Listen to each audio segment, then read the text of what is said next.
washed away all of their conscience with bad wine found it in themselves to shout slurred warnings. Somehow, the young girl seemed unconcerned. Instead, she just smiled calmly. "Now, you will note," she said to her audience at large, "that he pulled a knife first. Do we all agree on that?" Her absolute lack of panic confused her opponent, who blinked and shook his head like an angry bull. "Do we?" she insisted, reaping a few nods. "Good."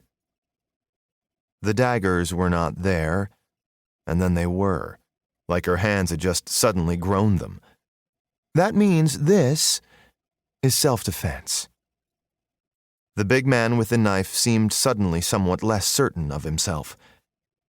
Rivka floated down, agonizingly slowly, into a relaxed combat stance. "Well then, Hercules," she purred, "is this what it was like with your last little slut?" She shifted her weight to the left and took a delicate step.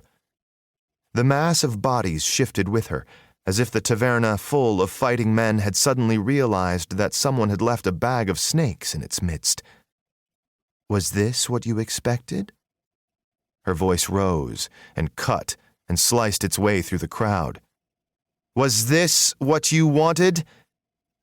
She lunged, uncomfortably fast, and a thin jet of blood sprayed from the big man's forearm.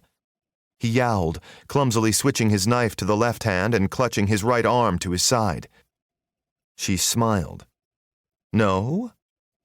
The anger had been pushed out of the big man's face and replaced entirely with fear.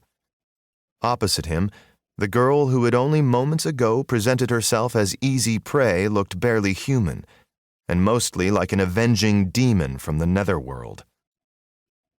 "Now can we intervene?" Aemilius whispered to Torio. The big Gaul replied thoughtfully. "You know what? I may be wrong. I reckon the big boy might lose 1 or 2 bits tonight if we don't." He pushed his stool back and scouted about, stealthily necking the contents of an unattended jug. "Ah, there."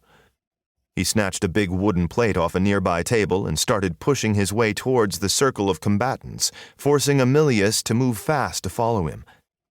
Rivka was hidden from sight, but another pair of oohs and an ah from the crowd told the story clear enough. The burly frame of Torio suddenly stopped, and Aemilius felt the big Gaul fill his lungs, throw his arms wide. "Thank you, thank you, thank you. That is all for tonight," he bellowed at an incredible and uncomfortable volume. "The show is over."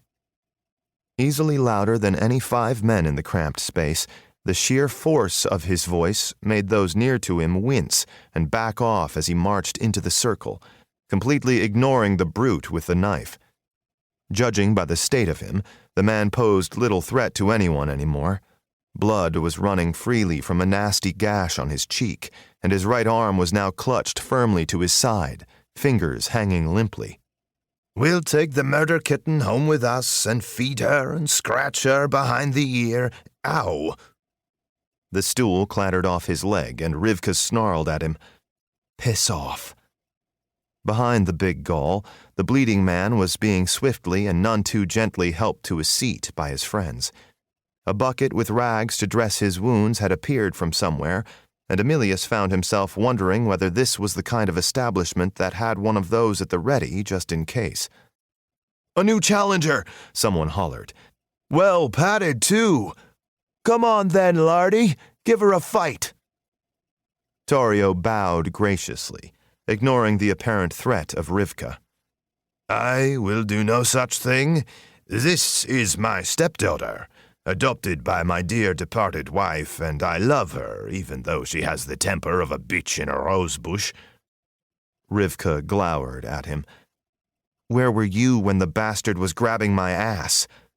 "Having a moment's respite from your charming company," Torio shot back to chuckles from the audience. "I figured someone else could deal with you for a bit.